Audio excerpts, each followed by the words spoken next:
Fala, galera, beleza? Eu estou aqui hoje com o Matheus Leonardi. Pelo que eu vi, acho que o pessoal te chama de Leonardi mesmo, então vamos esquecer o Matheus. Então, eu estou aqui com o Leonardi e bora lá, bora conversar mais uma vez aqui sobre tecnologia, sobre carreira. O Leonardi já fez bastante coisa, que eu já dei uma fuçada boa no LinkedIn dele, então MongoDB, liderança, comunidade. Parece que virou um fan lover aí do MongoDB, mas vamos ver se dá tempo para a gente chegar lá. Se apresenta aí para a gente. Não sei se eu fiz uma boa apresentação, se tem algumas coisas avulsas aí, Não, mas quem é você? foi uma ótima apresentação. Inclusive, para quem vai assistir depois, realmente é no modo. Na base do talento aqui. Felipe, a gente conversa, sei lá, 2 minutos e a gente já grava. Então é bem legal isso, então vai ser um papo bem solto. Mas, cara, é isso. Sou o Matheus Leonardi. Mais recentemente, adotei só o Leonardi por excesso de Matheus na minha empresa, então não dava para chegar numa pessoa só com o Matheus, era muito difícil. Aí, quando eu cheguei a perceber isso, comecei a adotar só o Leonardo. Aí eu vi que para a comunidade também funcionava bem, aí acabou. Então, só meio que no Leonardo agora. E funciona, tá funcionando. Trabalho faz 15 anos aí com tecnologia, no dia, acho que 4 de agosto, completei 15 anos. Então, que eu considero assim um marco, não quando eu comecei a faculdade, mas foi no meu primeiro estágio de tecnologia. Porque no primeiro semestre de faculdade eu trabalhava como vendedor de crédito consignado para o servidor público, que foi uma experiência muito rica para mim. Aí depois eu virei para ganhar uma oportunidade ali como estagiário, né, através de uma amiga que me ajudou pra caramba. E desde então tô aí, cara, colocando uns bugs em produção, codando na linguagem que precisa e é isso, tentando sobreviver, né?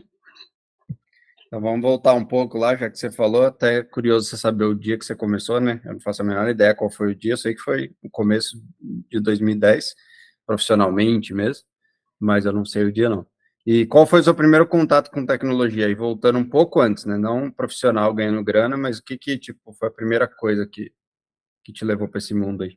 Cara, essa é uma pergunta curiosa, assim, porque eu fui ter meu primeiro computador, assim, comparado com alguns colegas, já meio velho, né? Ali eu já tinha o quê? Uns 15 anos. Acho que era isso. Já tinha uns 15 anos, quase 16.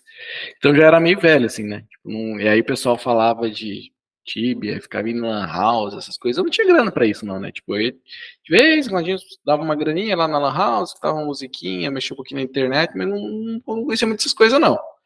E aí, quando minha irmã comprou esse desktop para mim, que era um desktop com Windows 98, com gloriosos 128 MB de memória RAM e um processadorzinho AMD, eu até ia arriscar o nome dele, a versão dele, mas não vou não, vou dar bola fora, então melhor não. E ali eu comecei a mexer, daí tinha um amigão meu que que ele trabalhava numa lan house, ele era muito bom, ele tinha muita facilidade com esse negócio. E aí ele começou a me ensinar a parte técnica, isso, aquilo, aquele outro. Aí quando eu estava na faculdade, eu tinha meu pai juntou um dinheirinho com bastante custo, ele juntou um dinheirinho. E aí eu morava em Campo Grande, Mato Grosso do Sul, quando eu fiz faculdade em Campo Grande, Mato Grosso do Sul. Então, quando eu morava ali, como é perto do Paraguai, a gente já conhece o fluxo, né? Você vai né, ali na fronteira, monta um desktopzinho, compra as peças e vai para casa se divertir. Então, assim, eu sabia assim, exatamente quantos parafusos tinha a máquina. Foi minha paixãozinha ali, né, de começo de faculdade. Mas o começo de tudo foi o meu amigo, assim, que começou a me ensinar e, curiosamente, ele seguiu outros caminhos. Ele foi fazer direito, trabalha com professor de inglês, trabalha com outras coisas, tipo, que não computação. Só que nativamente eu acho que ele tem muito mais habilidade do que eu, assim, tipo, ele seria um programador incrível e acabou que eu fiquei na área e, tipo, ele foi fazer outras coisas. Foi bizarro, assim. Eu acho que essas mudanças de rumo tem muito, né, na minha vida mesmo, tipo, eu queria ser muito mais acadêmico, e depois acabei indo para o mercado, tinha amigos meus de faculdade que queriam muito para o mercado e virar acadêmico, então Acontece. muda bastante de acordo com o rumo da vida, mas por que você acha que ele seria um ótimo programador? É mais um feeling bem abstrato, né, porque pelas coisas que você falou aí, eu acho que nem era programação a praia lá, né, Ali você estava provavelmente aprender a configurar computador, formatar, instalar coisa. Exato, mas é que ele falava algumas coisas de programação assim, né? Então, tipo, tudo que envolvia lógica e tudo que envolvia computador, você ia conversar com ele, não era só um cara explicando aquilo que ele aprendeu na base do fuça-fuça, um cara repetindo o que ele leu em algum livro. Você vê assim que ele enxergava aquilo acontecendo na mente dele. Sabe como? Ele estava entendendo mesmo, né, o que ele estava falando. Exato. Então, tipo, tudo aquilo ele foi assim, aí nos papos que eu tava na faculdade, né, como todo jovem nerd ali empolgado com a faculdade, que não se fala de outra coisa a não ser o que tá vendo ali, né, Debian, linguagem de programação, isso, aquilo, né, eu sou tarado teve uma época que eu fui tarado ali do Linux ali, mexi muito com Debian, ainda trabalho até hoje com Debian, só Debian, não gosto de mexer com Ubuntu, com Mighty, meu gosto é o Debian, então, curiosidade aí. Mas ali eu ia conversar com ele e ele entendia, ele dava umas sugestões, ele acompanhava o fluxo da conversa com muita facilidade, era um negócio assim, bizarro, assim, bizarro, ele é um cara muito legal, assim, de você conversar, ele tem uma lógica muito boa, assim, ele é muito inteligente. Uma coisa que você falou, que é uma pergunta que eu fiz em quase todos aqui esses bate-papos, então já vou começar com ela, que é a questão que você está falando da facilidade dele, né? E aí eu estou deduzindo que por você estar falando isso, você não se considerava com muita facilidade, mas que no meio do caminho você se encontrou. Aí uma pergunta que eu sempre faço, e até agora não tive uma resposta boa, porque nem eu sei a resposta, é que, tipo, se você sabe explicar em que momento você, tipo, cara, entende algoritmo. Porque eu vejo que tem muita gente que pena muito e até acho que desiste da área, porque não tem esse momento. Então, se a gente conseguisse determinar, tipo, cara, foi quando aconteceu isso, aí, putz, a ficha caiu, talvez a gente conseguisse ajudar outras pessoas. Falar, não, calma, você vai chegar lá, mas ainda não chegou. Só que eu não consigo nem descrever qual foi o meu momento. Eu sei que teve uma hora que eu comecei a entender o negócio, porque nas primeiras aulas, para mim, de algoritmos também, eu acho que eu não estava entendendo nada, nada, assim, acho que tava viajando. Então, e eu depois eu tive muita facilidade, mas eu acho que teve uma virada. Você lembra disso? Ou foi fácil desde o começo? Foi difícil pra cacete? Qual o momento que virou? Não, para mim foi muito difícil, assim, porque eu venho de uma educação prévia, assim, muito simples, né? Escola pública mesmo e tal. Não, e eu também não me considero um cara muito focado, não é focado o termo, mas muito, como que é? Foi uma coisa que eu adquiri com o tempo, porque eu não tinha a prática do estudo, eu não tinha a prática do sentar e ler, não tinha a prática do fazer isso, sabe? Que é uma coisa que na escola pública eu tinha facilidade, eu ia, então, tipo, nunca reprovei de ano, mas também nunca fui o melhor da sala, raras vezes eu fui o melhor da sala ali, mas você só leva, assim. Então eu não tinha a prática do estudo, né? O costume, o hábito do estudo. Então tive que adquirir com o tempo na base do sufoco acontecendo e eu tendo que sair do outro lado, assim, né? Até porque a minha faculdade era paga e eu que pagava, então eu tinha que sair do outro lado o mais rápido possível para pagar o menos possível para poder desenrolar o resto da vida, assim, sabe? Então foi um negócio bem estilo sobrevivência.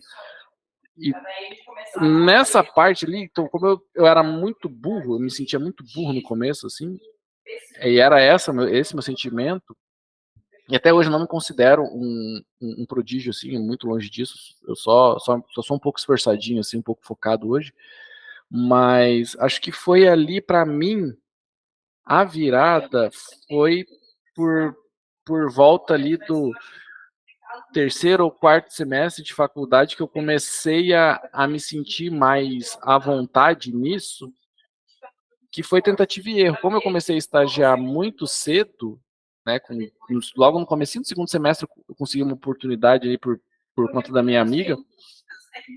Então ali eu comecei a praticar muito cedo com base em vida real. Então não tinha mais uma coisa que eu tinha que imaginar um problema, fazer uma biblioteca, uma locadora ou jogar xadrez, assim, jogar damas, que são exercícios super difíceis, inclusive, assim, né? Então, para quem está começando principalmente. Então eu tive que ir ali no dia a dia. Então foi quando eu comecei a pegar problemas do dia a dia, entender que eu tinha um problema real para entender e eu precisava chegar do outro lado e organizar os meus passos para isso, assim.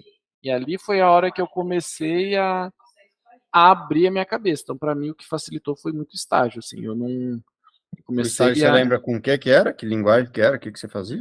lembro, era C Sharp com .NET. Naquela época que o C Sharp .NET era muito famoso, muito vendido como arrasta e solta, o que até certo ponto é verdade. Lá na época de 2008, 2009, né? Até então ali foi ele que comecei, foi 2008. E banco de dados Oracle. Foi meu primeiro banco de dados assim que eu trabalhei mesmo, foi o Oracle, assim que foi divertidíssimos, vamos definir assim. É, o Oracle, não sei, não tenho muitas boas lembranças, não. Quem tem? Muito burocrático, né? Muito. É que eu acho que deve ter a galera que curte, né? A galera acho que trabalhou no mundo corporativo a vida inteira se acostuma, né? Mas, inclusive, teve um projeto que eu fiz para a Toyota que eles usavam Oracle, aí a gente usava JPA e tudo mais lá do Java para tentar abstrair isso, para no desenvolvimento a gente usava Postgres. Então, assim, a gente corria o risco de usar um banco diferente só para não precisar instalar, não precisar configurar.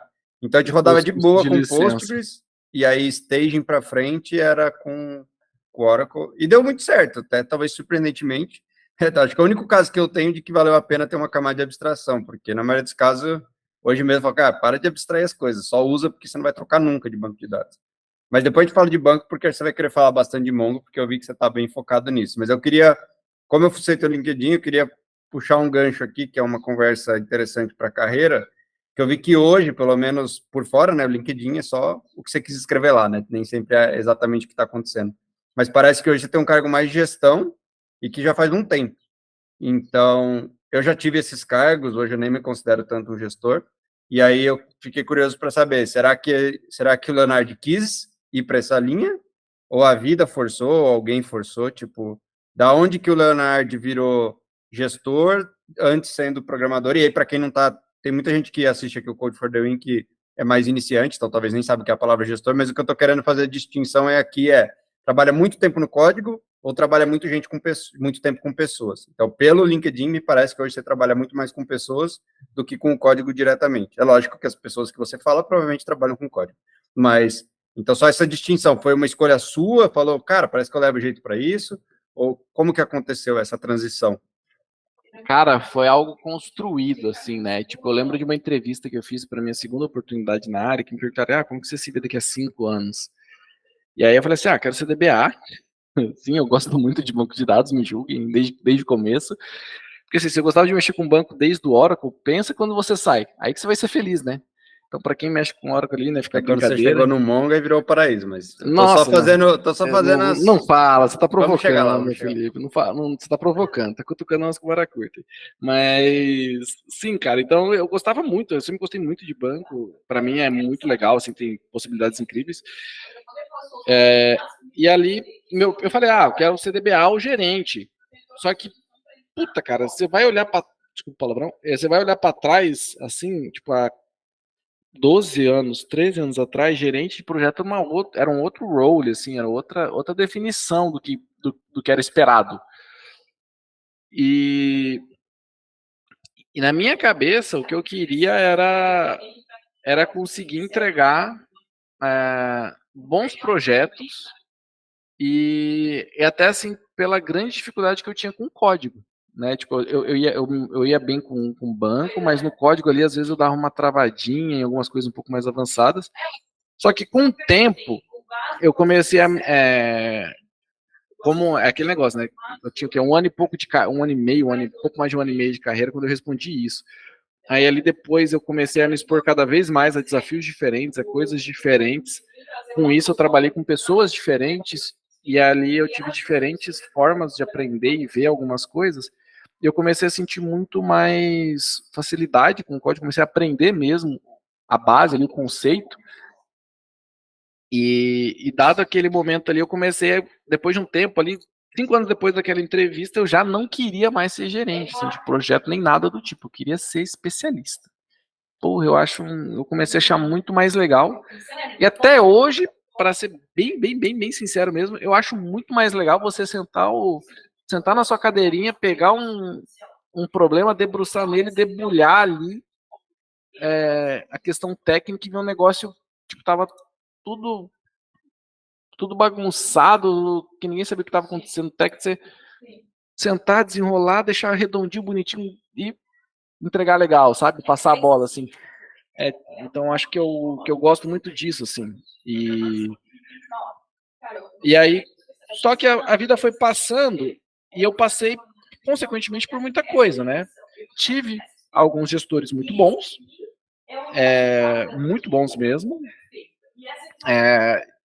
que são inspiração positiva, assim, para mim, de que, cara, sabe quando você olha assim, você tá desesperançado que você vê a gestão tudo errada, aí você tem uma oportunidade de você ver um gestor bom, você dá aquela respiração, você, opa, pera, que é possível fazer um negócio de um jeito um pouco melhor, um pouco mais adequado, né, na sua visão, assim. E ali eu comecei a ver, daí falei, beleza, mas eu tinha muito problema de maturidade emocional, assim, essa é a verdade, né? Por vezes a gente olha muito pro código, muito pro técnico, mas acaba ignorando o quanto a maturidade emocional ela é importante para desenvolver. Só um pouquinho.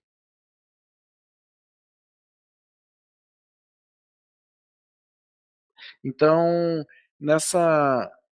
nesse desenrolar assim da maturidade que eu fui começando a desenvolver, fui começando a perceber, e foi na base da pancada, a verdade foi essa, né? Não foi nada com uma experiência bonita. Né, comecei minha terapia porque eu realmente quis e depois, né, foi uma pessoa, não, tá, depois de muita pancada, e ali eu continuei tendo muita experiência ruim, algumas poucas boas, sempre muito olhando para a parte de técnico, assim, só que a partir do momento que eu entrei assim aqui aí eu tive relances assim, pegava a liderança técnica de um projeto e pô, desenrolava bem pra caramba, só que eu não sabia me comunicar, me expressar corretamente com um gestor de verdade, assim, né? Tipo, uma coisa é ser líder técnico de um projeto, cara, isso aí é um. Hoje o pessoal vê tech leader, não tô falando desse tech leader ali, não, que é bonitinho, que faz o one on one, que tem suporte, não é isso. Eu tô falando de técnico, cara que pega um projeto bucha, cheio de treta, que, cara, com nada de suporte, tem que nada de ferramenta, não tem nem o nome bonito, você é só um dev junto com todo mundo e o pessoal fala assim, ó, se vira aí, puxa. Então eu não tinha maturidade para lidar com o gestor e para receber algumas cobranças, assim, então eu era muito reativo. Então isso estagnou muito a minha carreira, né? Então até por isso que eu fiquei muito mais assim, muito mais específico assim, cara, eu acho que não vai rolar para mim, eu sou muito italiano para isso, tenho sangue muito quente. Só que aí com o tempo veio a paternidade, veio uns outros desafios na vida, mas também vieram outras pessoas que me inspiraram mais positivamente. E, e assim, em especial depois do meu segundo casamento agora com a minha esposa Jéssica, que também trabalha com desenvolvimento de software, tech manager também. Então, muita coisa começou a mudar na minha cabeça, né? Comecei também um processo de fazer terapia e tudo,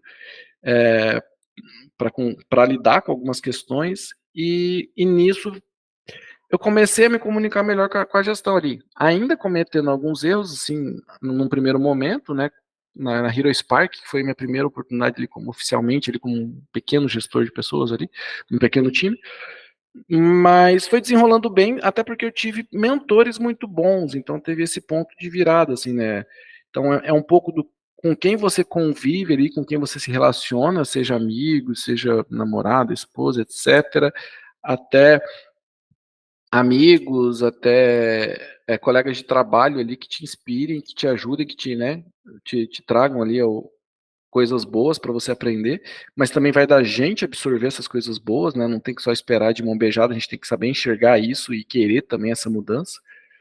E aí, nisso eu acabei tendo, assim, mentores aqui na Hero Spark que, putz, me ajudaram pra caramba, assim, cara. Hoje, se eu for parar para contar, eu tenho 4.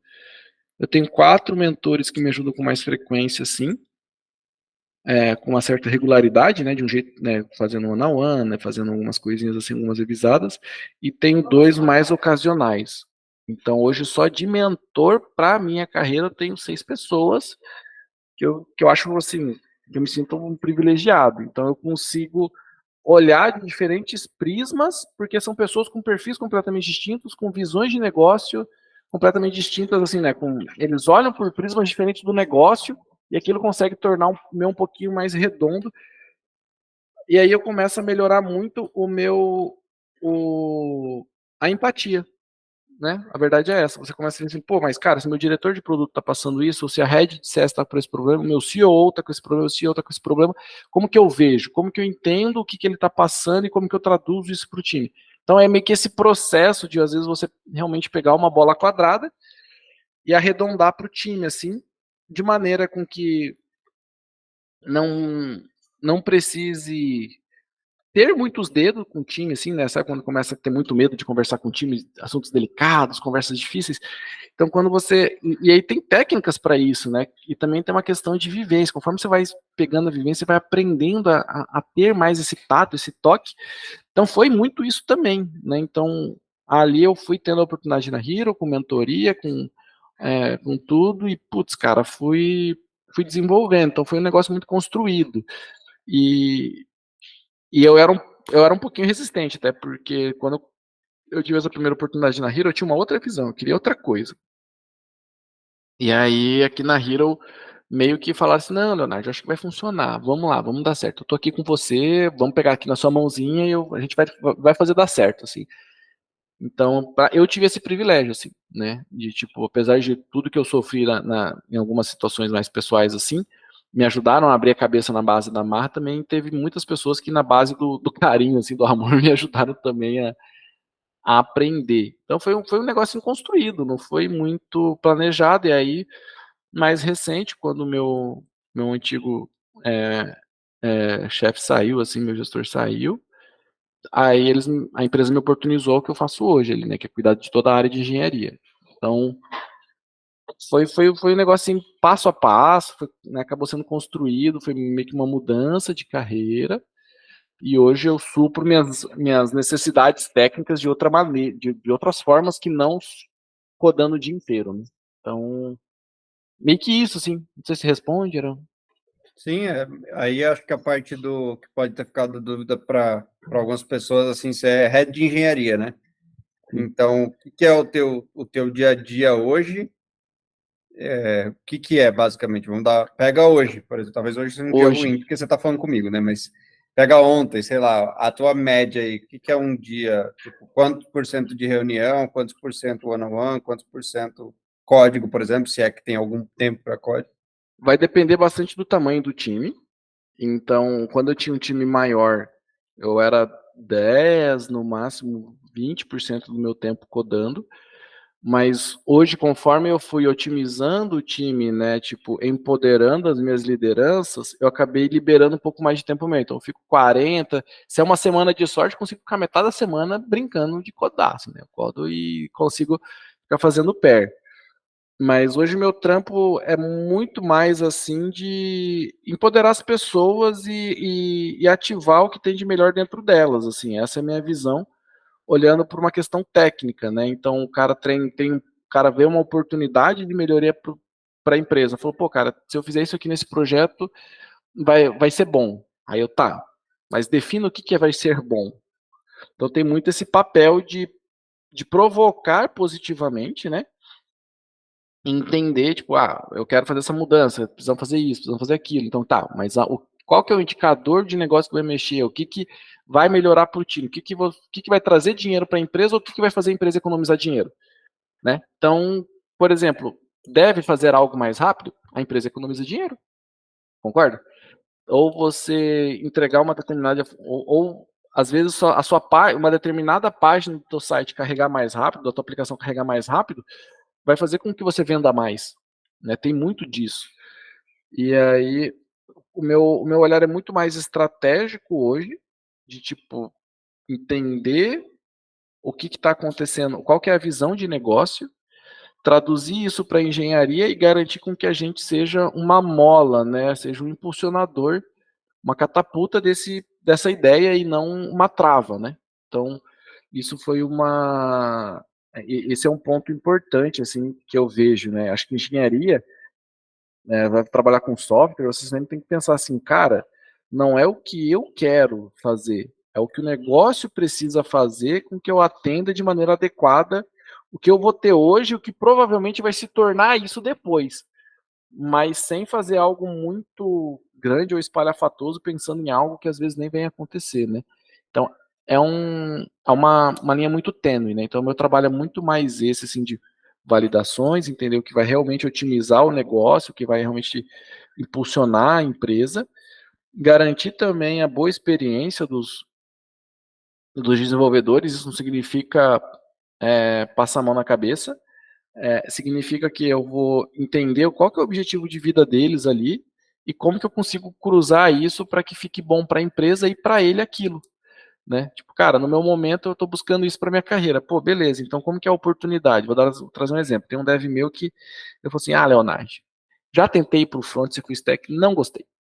Eu gosto mesmo do back, mas só back para mim não dá, eu quero fazer mais alguma coisa, eu quero tentar infra. Posso? Falei, pô, pode.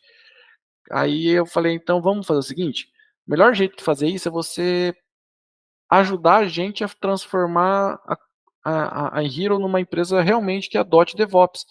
Então a tua missão, e era um dev pleno, a tua missão vai ser pegar o que a gente tem de infra lá que ninguém entende, transformar tudo em uma infra as a code, né? E fazer com que todo mundo se sinta confortável de dar manutenção, de evoluir, de replicar isso para o resto da empresa, para o resto dos projetos. E, mais do que isso, a gente vai ter que fazer isso refletir em redução de custo da infra. Então, então, veja bem, eu peguei o objetivo dele de vida,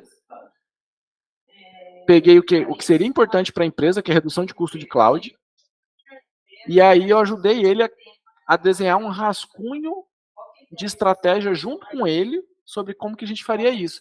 Então, claro que não foi muito rápido, assim, foi um negócio conversado, foi um negócio ali que vai acontecendo, né, que você vai também construindo.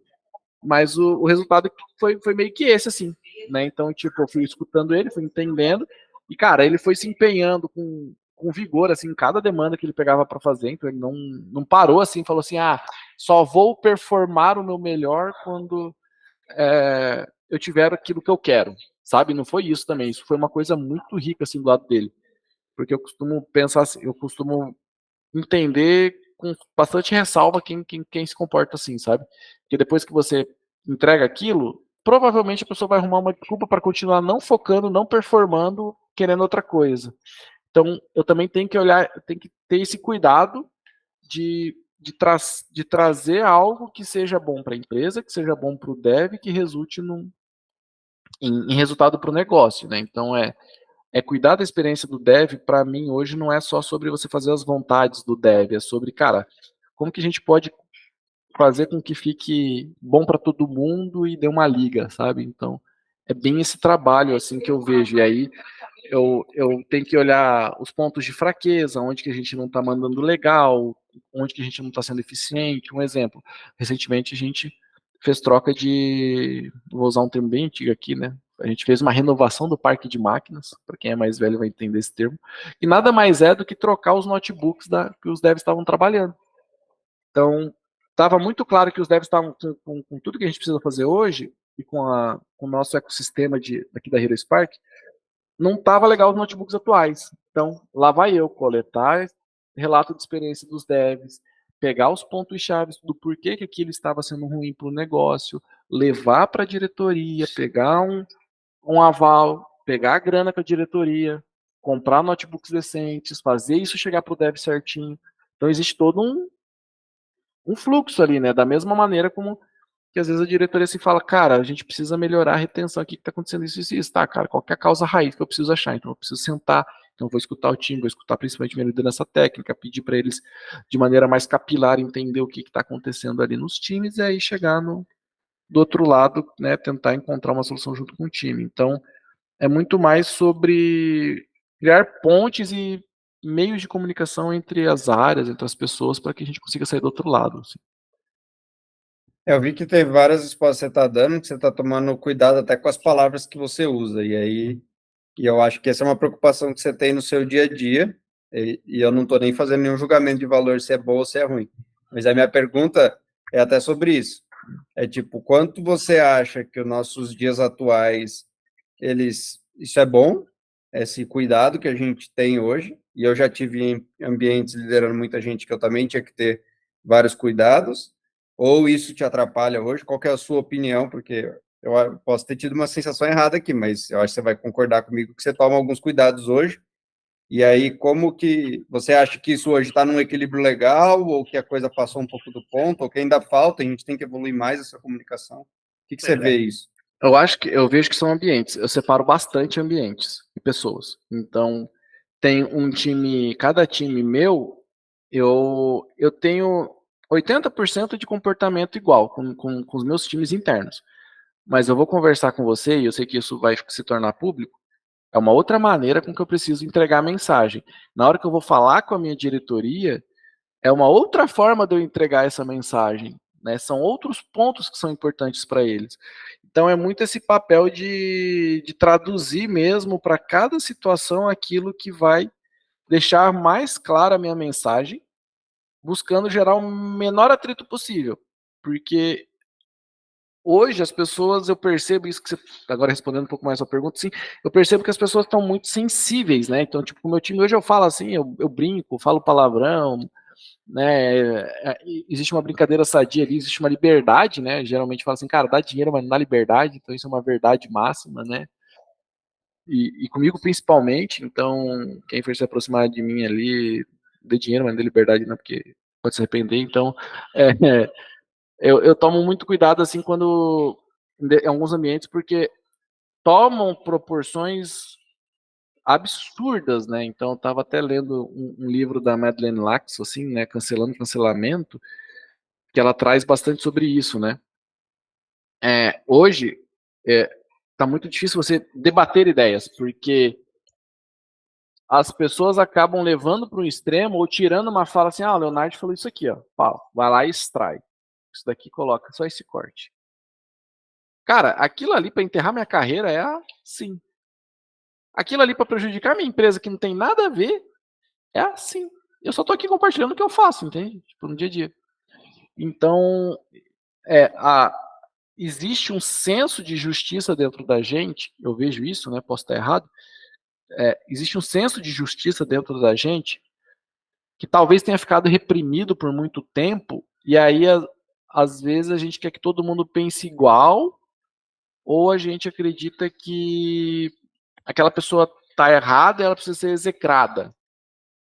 E não é assim que funciona, né? Por mais estúpida ou abissal que seja uma determinada ideia, você pode conviver com a pessoa, né? Você vai respeitar a ideia dela, vai seguir o que ela fala, você vai seguir o seu caminho e é isso. Se você não tiver, se ela não estiver quebrando nenhuma lei, você também não. Para mim é isso, né? Tipo, né? É a lei fria ali. Então, ali para mim é o limite. E eu tenho um perfil assim muito mais expansivo, assim, né? Eu sou um cara que brinca bastante, que faço bastante piada. É, é, é muito mais comum você ver eu no meio de um incidente com o time dando risada e fazendo piada em momento impróprio do que eu bravo, né? De vez em quando acontece, às vezes eu erro, às vezes não estou num dia legal, eu erro, mas é muito, muito, muito raro. Qualquer coisa, pergunta pro meu time. Se eles me desmentirem, é isso, acreditem neles, não em mim. Mas é muito mais comum isso, assim, esse meu lado. E a minha direção hoje entende muito isso bem. Isso é uma coisa que eu acho legal, sabe? Tipo, acho que isso é muito importante. O dia já é tão pesado, a gente já tem tanta coisa que às vezes eu não poder fazer uma brincadeirinha, né? Fazer uma piada com aquilo. A piada para mim ela funciona muito mais como uma cura do que como um veneno. Mas eu também entendo que existem pontos sensíveis para outras pessoas. Então, se você não, né? Então acho que vem muito disso. A pessoa às vezes acha que determinada pessoa tem uma opinião A ou faz uma piada A, cara, só ignora, sabe? Deixa passar.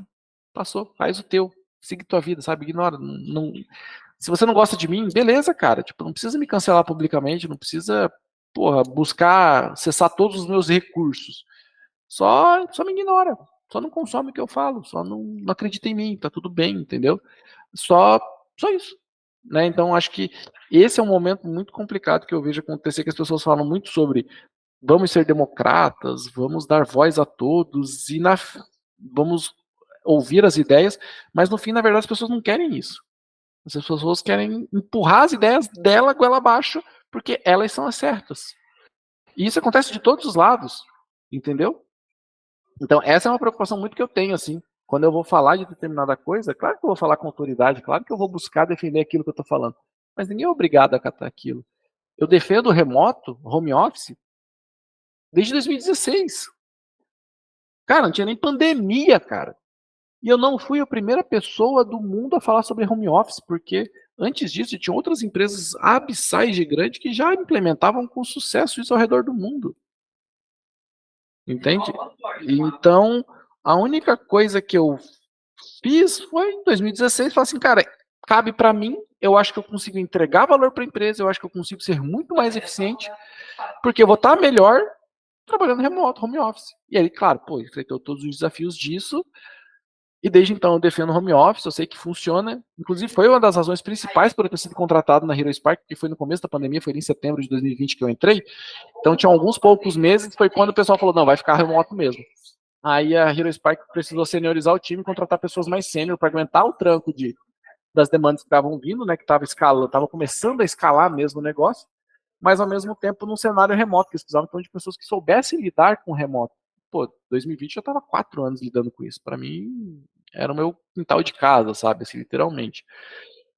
Então, é muito sobre isso, assim, cara. E, tipo, se você gosta do remoto, cara, procura uma empresa que apoie o remoto. Se você gosta do presencial, teve cara que pediu demissão para mim e falou assim: ele começou trabalhando comigo, ganhando X, comigo ele dobrou o salário, quando ele foi para outro lugar, ele dobrou o salário comparado comigo. Porque, tipo, eu ajudei ele a ver o valor dele, a ver o que ele entregava, falando, né, o quanto ele mandava bem naquilo. Que daí ele falou assim, cara, o que eu tô saindo não é pela grana. A grana é importante, é legal, chama atenção, chama. Mas é porque eu gosto de ir no escritório, de vez em quando, e a Hero não é totalmente remota. Falei, cara, nunca vou conseguir te fazer feliz aqui, porque a gente não tem previsão de voltar presencial, a gente não vê valor nisso nesse momento, que vai afetar nada positivamente. Segue teu rumo, cara, vai ser feliz, entende? A gente continua amigo. Ele trabalha presencial, eu trabalho remoto. Ele defende o presencial, claro. Eu defendo o remoto, claro. E a gente continua sendo amigo, sabe? Então acho que é muito sobre isso, assim, sobre, cara, a gente tá querendo realmente entender isso. E também isso vale também uma provocação pro outro lado, né? Cara, você que tá remoto, você tá entregando valor para a empresa ou você tá perdendo foco toda hora? Ou você não tá entregando as coisas? Você que está presencial e você quer que todo mundo volte para o escritório, cara, realmente é isso que vai resolver ou é só uma outra forma de você, sei lá, melhorar o controle porque tem outros problemas acontecendo? Então acho que é muito mais sobre a gente se perguntar e mais do que querer empurrar a opinião alheia, assim, para o outro, assim. Então acho que esse é o cuidado que eu tenho, né? É por isso que eu tenho esse cuidado, assim, eu busco ter esse cuidado. Entendi. Eu acho que é meio parecido as opiniões, essa questão principalmente de poder falar, de poder brincar, de poder zoar, então isso é um clima que eu gosto e que eu sempre cultivo nos meus times, inclusive acho que isso até traz produtividade. É lógico que nem todo mundo se adapta, eu acho que tem pessoas que são mais quietas e realmente querem trabalhar até mais isolados e tudo mais, mas eu acho que é esse ponto de, tipo, respeitar as opiniões e também saber os locais que você deve fazer e se comportar de determinadas maneiras, e se talvez isso te incomoda muito, é melhor você procurar outro lugar mesmo. Então, e isso muitas vezes é o líder que tem que procurar outro lugar, outras vezes é o liderado, então não necessariamente sempre é o liderado que vai ter que sair, depende do contexto, né, da adequação ali para aquele contexto, mas eu acho que hoje tem realmente essa ideia de imposição, né, de tentar te convencer de alguma coisa e nem sempre tipo, precisa concordar, né, tipo, eu escrevi um texto hoje até para o meu newsletter sobre isso, falando, tipo, que eu vi um carinha dançando na rua e ouvindo música e andando e dançando, e eu achei muito bom, né, falei, pô, tem ambientes hoje que a gente poderia estar dançando e não tá, sabe, tipo, tem mais leveza nas coisas, mas isso é o que eu penso, né, vai ter gente que vai ler o texto que eu escrevi e vai achar um absurdo, vai achar que as coisas têm que ser formais, que têm que ser sérias, e tá beleza também, tipo, não quero que todo mundo saia dançando, mas a gente tem que ter essa liberdade de poder ter diferentes estilos de empresa, porque as pessoas são diferentes, a gente tem formas diferentes de trabalhar, e cada um vai ter que se adequar. Então, vai ter pessoas que vão trabalhar comigo e que vão amar, e vai ter gente que vai odiar, e tá tudo certo, e aí cada um vai ter que decidir o que quer fazer. E, infelizmente, a gente tem pessoas que não vão saber levar isso numa boa e vão achar que é algo pessoal, que também é um outro ponto que eu acho que hoje é bem incomum, você citou rapidamente aí, mas quando a gente está discutindo coisas técnicas, é uma coisa que eu também não consigo ter muita tolerância, com mimimi de coisas técnicas, sabe? Tipo, tem coisas que são concretas e fáceis de ver se um é melhor que o outro. E aí, muitas vezes, você faz uma crítica técnica e a pessoa acha que você está criticando ela como pessoa.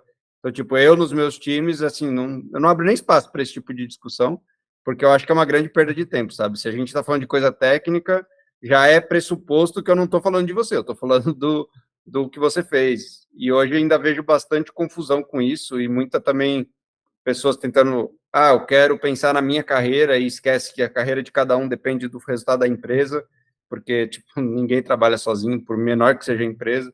Eu acho que é um mundo, infelizmente, confuso, mas que eu acho que a maioria das pessoas já estão se tocando dessas confusões, e eu acho que tem bastante gente até mudando já de postura, empresas mudando de postura. Eu acho que a volta para o presencial de algumas empresas, eu sou remoto desde 2011, então até um pouco antes, na verdade desde 2010, porque eu já na IBM, meu time já era internacional, mas depois desde 2011, full remoto mesmo. Quando eu mencionei empresas da Bsides que já faziam remoto há muito tempo com sucesso, eu pensei na IBM, justamente. 2010 já fazia remoto, mas eu ainda tinha que ir até a IBM, porque eu estava num projeto que tinha regulamentação que eu precisava estar num lugar monitorado e tal, mas depois, desde 2011, 100% de casa mesmo.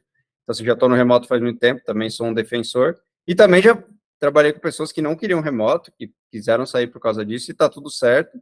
E agora eu acho que essa volta para o presencial, que eu queria comentar, eu acho que tem muito a ver com muito das outras coisas e menos do que com o remoto ou não.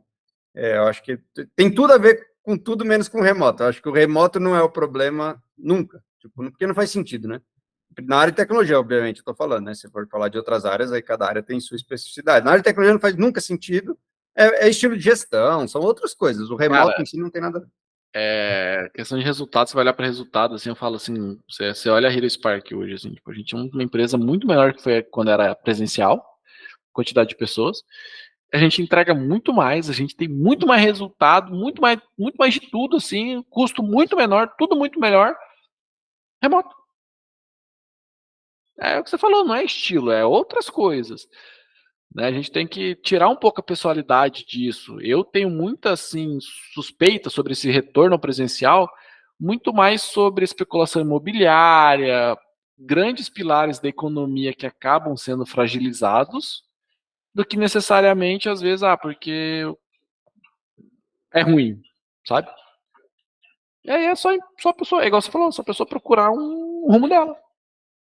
Eu acho que vai ter, né? Agora a gente está caminhando para um mundo mais, talvez, equilibrado, e vai ter 40% das empresas com vagas presenciais, 60% remoto, tá tudo certo também, que a galera seja feliz e consiga achar o perfil.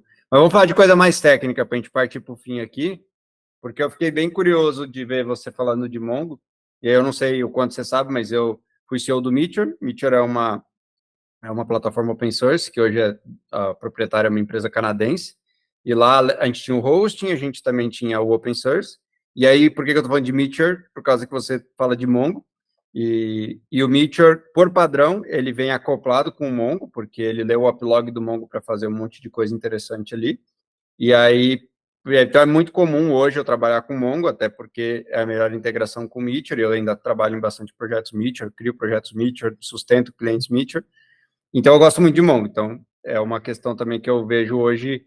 Quando eu comecei minha carreira, acho que o Mongo era bem fraquinho mesmo, acho que tinha um monte de limitação e tinha muita coisa ruim, mas hoje eu vejo que dá para fazer tudo com Mongo. É lógico que tem coisa que você vai também estar forçando a barra, né, que não precisa, mas no geral hoje Mongo seria meu banco padrão. E aí eu vou ter duas perguntas concretas para você, que eu até anotei essas. Aqui, a primeira é uma que, inclusive, ontem à noite eu tive um problema com o cliente por causa disso, e é um caso interessante que eu já notei várias vezes, mas volta e meia por preguiça acaba caindo nesse caso de novo. E aí eu nem sei a sua opinião, eu nunca nem li literatura sobre isso, mas deve ter.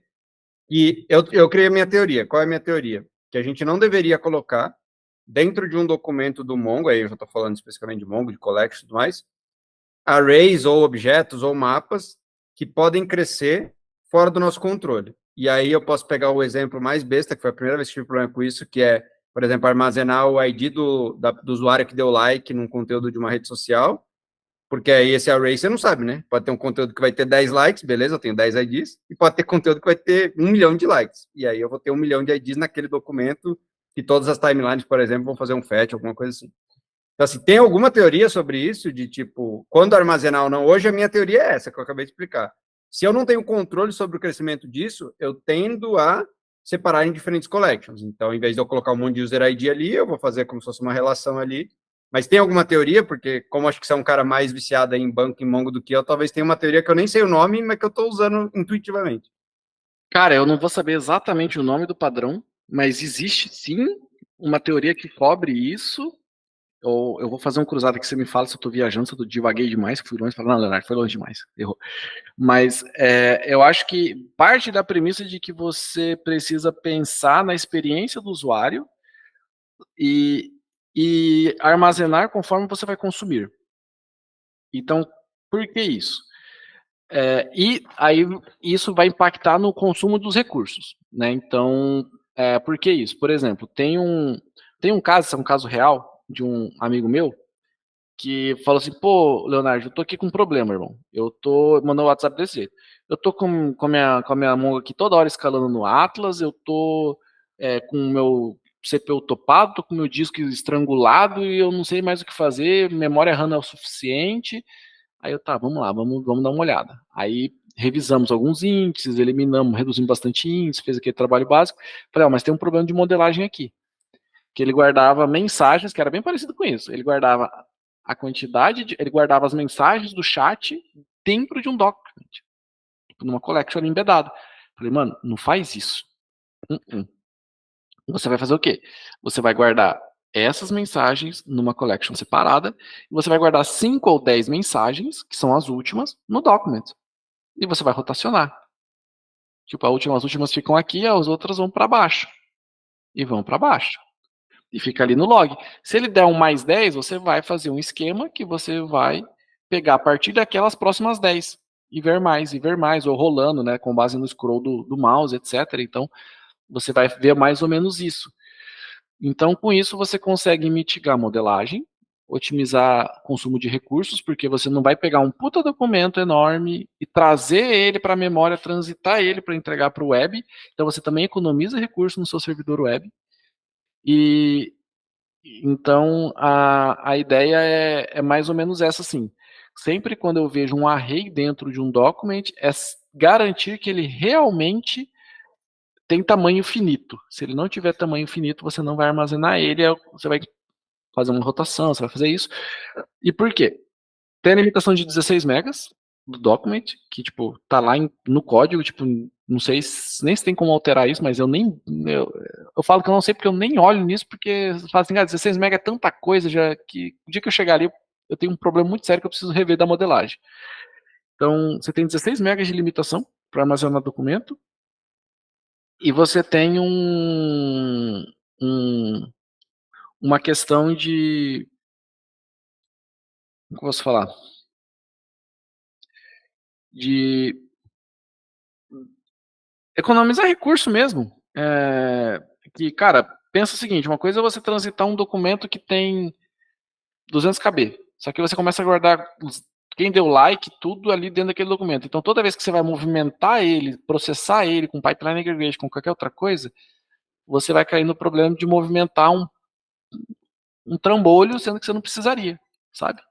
Então, você vai acabar economizando. Então, com algumas otimizações de índice, mais essa de modelagem, cara, o cara resolveu assim, tipo, desceu a máquina dele para um tamanho menor, parou de ter gargalo de processamento de disco e RAM, tipo, resolveu, tipo, tudo, assim.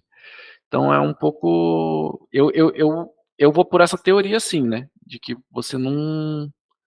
Sempre quando vai trabalhar com a rede, tem que ter certeza que vai ter limite. Se não tem limite, você precisa evitar. Eu acho que é Arduamente. mais ou menos a teoria que eu cheguei também, e que hoje eu aplico, é que muitas vezes você fica com preguiça, né? De criar outra collection, de fazer outro find.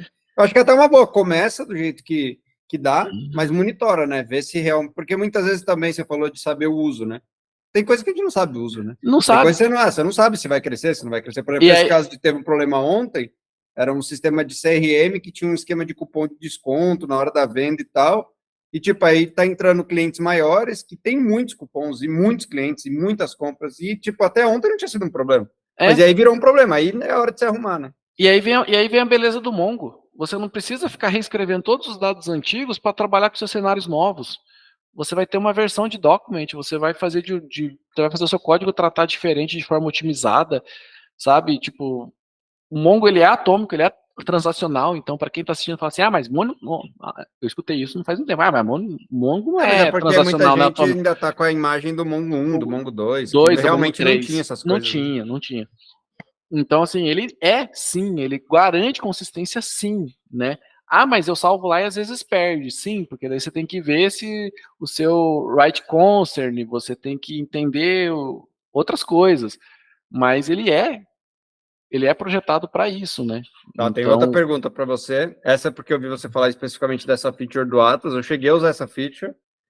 Não fui maior fã, mas também usei ela bem no comecinho. Talvez ela melhorou, que é o Shards. Mas eu tenho uma grande dúvida hoje, porque aqui na Quave a gente tem um produto de cloud que chama zCloud. E dentro dele a gente faz um serviço de DevOps também, que a gente roda Mongo. E me parece, mas aí pode ser uma sensação minha equivocada, que o MongoDB Charts hoje ele serve mais como uma ferramenta de retenção de clientes, porque acaba amarrando o cara com um lado que não necessariamente é infra mesmo, é banco, do que como um substituto para BI. Mas, de novo, eu usei logo que eles lançaram. Então, pode ser que tenha melhorado muito. Qual é a tua visão? Porque eu vi que você estava advogando em favor do Charts. Você acha que realmente ele vai virar um BI, ou ele já é, até eu que já estou por fora, de poder, assim, de realmente conseguir processar e visualizar dados? Ou ele é mais uma estratégia de reter o cliente? Porque eu entendo, né? Pô, você tem o banco lá rodando.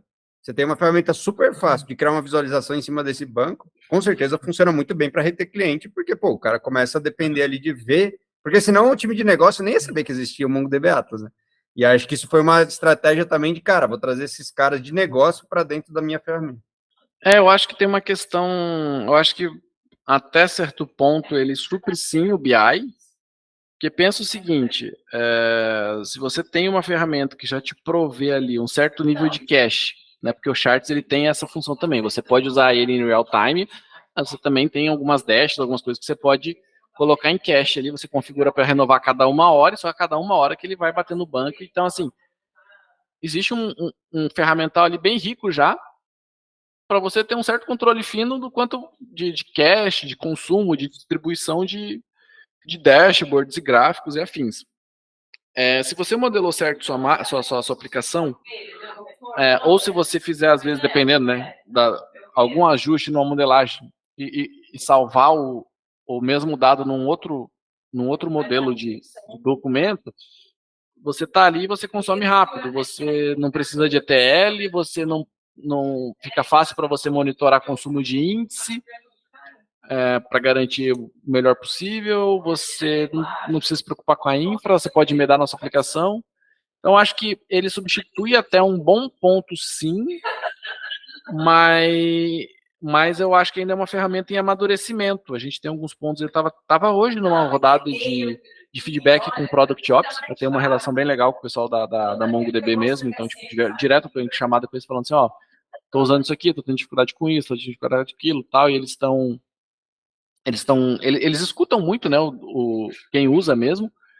Então, esse é um ponto positivo, mas para mim é muito fácil, assim, tipo, eu consigo definir, tá amadurecendo no nível que você consegue definir qual é a instância tua que vai ser dedicada, por exemplo, a um Atlas Search, sabe? Tipo, você consegue definir com o Atlas se ele vai ler o chart, se ele vai ler da primary, só da secondary. Então, tipo, para mim é muito rápido ali, é muito mais rápido fazer as entregas do que ter que lidar com um ETL, aí bater a garantia lá do outro lado de que está funcionando direitinho, ou então ficar mantendo um servidor de BI para servir isso que pode ter uma oscilação de consumo grande. Tipo, é um cenário meu.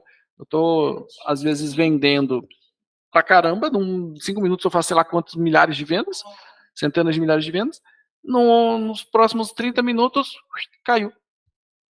E aí, como que eu faço para ter uma ferramenta de BI que aguenta isso?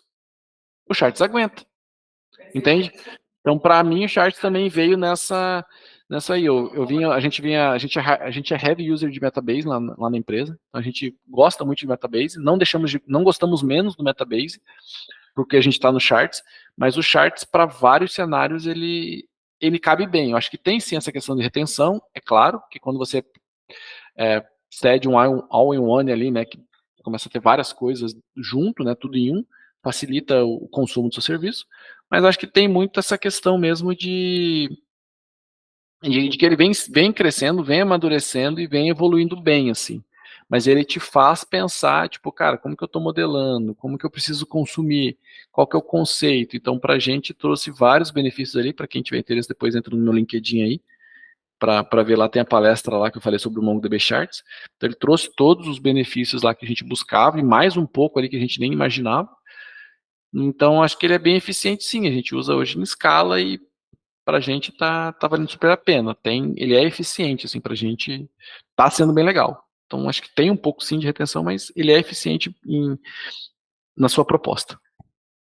Show. Então, vou finalizar com a minha pergunta de sempre, que a gente passou por muita coisa aqui, né? Então, a gente começou falando do seu início, a gente falou de liderança pra caramba, comunicação, e aí, eu sou muito técnico, então eu não poderia não deixar de falar de alguma coisa mais técnica, então eu quis puxar algumas perguntas aí bem específicas de Mongo, mas vamos fechar com o que você consumiu por último.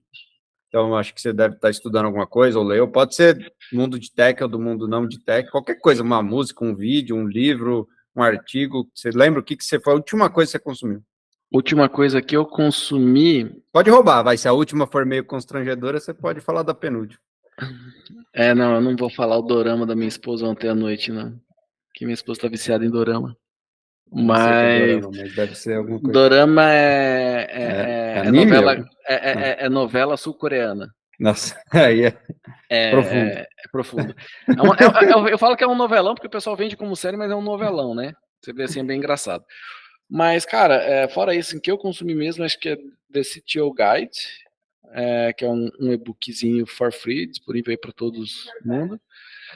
E também um outro vídeo de liderança que o pessoal postou esses dias lá na confraria, que foi super legal, assim, tipo, né, que todo mundo, todo líder deveria se comportar como... o TEDx lá, eu assisti também. Do TEDx, cara, muito bom. Pode terminar de falar o título, que eu acho que é interessante pra galera. Todo liderado precisa se comportar como um viciado, né, como viciado em drogas, né? Um viciado em drogas, assim.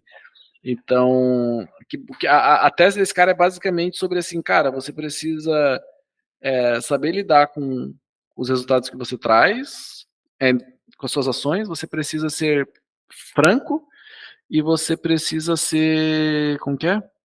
Disciplinado? Fortemente disciplinado, alguma coisa assim, né? Ele basicamente pega os princípios de você se manter sóbrio, né? E Isso. aplica isso como vital para você fazer na sua liderança. E são coisas assim que eu lido, que eu levo para a vida, assim, estar pronto para fazer o trabalho difícil, né? Fazer o trabalho difícil, que é uma coisa que me chama muito a atenção, assim, que eu falo principalmente com galera que está no começo da carreira, assim, cara, não procura só o caminho mais fácil, não é sobre isso a vida. Na verdade, é o contrário, né? Pelo menos da minha carreira, uma dica que eu sempre dou para os devs, por exemplo, é assim, estuda performance, porque o dia que dá um pau de performance e você for o cara que for lá e souber resolver, a empresa vai te ver com outros olhos, assim, porque é a hora que o bicho pega, né? Tipo, Exato. Você não quer o dev que faz a feature fácil, né? O dev que faz a feature fácil, todos fazem, né? Exato, e geralmente a performance, ela, cara, na minha experiência, largamente tá no banco de dados. É uma das coisas que eu gosto tanto de banco de dados. O pessoal acha que é simples, mas, tipo, cara, faço entrevista, o pessoal não sabe nem modelar, não sabe nem falar sobre uma otimização básica de índice, sabe? Tipo, para mim, aquilo, não, tá indo todo... Então, estudem sobre otimização de performance, o Felipe Névola tá 100% correto nisso aí. Então, é uma coisa que eu levo muito pro meu jeito de ser mesmo, assim, eu falo muito aberto com o meu time, eu sou muito franco e, cara, a gente tá sempre fazendo um trabalho difícil, assim, e acho que é o exemplo que carrega, sabe? Porque se o teu time vê você fazendo só o fácil, se o teu time vê você na boa, tipo, eles não vão se animar. Então você tem que fazer o difícil. Ah, mas eu sou um Juninho. Tá, cara, faça o trabalho difícil que eventualmente você vai conseguir uma oportunidade melhor, senão a sua empresa não tá te reconhecendo em um outro lugar, e é isso, tipo, mas não superestime uma entrega, não fique 6 meses cantando vantagem de uma entrega porque não é isso que vai te levar para frente, sabe? Tipo, não faça uma entrega difícil, fique 6 meses parado, e fala assim, ai, não, tá bom, tô cansado. Não, cara, tem que ter ritmo, tem que ter foco, tem que ser frequente, tem que ir para cima, tem que botar para quebrar mesmo, assim. Então, como os jovens dizem hoje, né, botar para quebrar, só que não. Isso aí entregou a idade. Mas acho que é isso, assim, cara. Eu gostei muito daquele vídeo, assim. Acho que é fundamental, assim, pro nosso dia. Valeu, Leonardo. Foi bom o papo. Acho que a gente foi o papo talvez mais prolixo em termos de ideias diferentes, porque a gente falou de coisas muito desconexas, né? Tipo, falou de array em banco e falamos de comunicação e ter cuidado, mas acho que assim que é bom. Uma boa mistura. Foi bem legal. Foi diferente.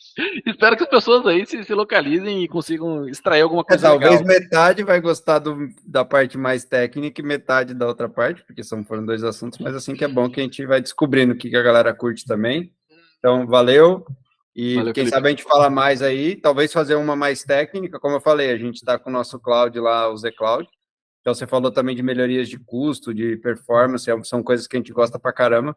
Quem sabe a gente conversa aí offline de fazer algum experimento aí, rodar um Mongo, fazer alguma coisa lá pra gente dar uma divertida também. Cara, isso é bem legal, assim. Eu passei recente por um caso assim que eu tirei uma partezinha do Postgres, assim, joguei pro Mongo, e aí eu tô usando com Charts, estou usando numa busca lá com, né, com Atlas Search. O Atlas Search, para quem não conhece, ele vem para concorrer com o Elasticsearch, mas é uma concorrência desleal no sentido de que ele não precisa de ETL, então é muito mais prático para muitas coisas, e ele faz o trabalho muito bem feito. E pega nesse ponto de performance, de consumir pouco, de ser muito rápido, de prover uma experiência adequada para o cliente. Então enfim, toca em pontos bem sensíveis e bem legais. Fechado. Valeu, brigadão. Obrigado, Até Felipe. mais. Tchau, Tchau, tchau. tchau.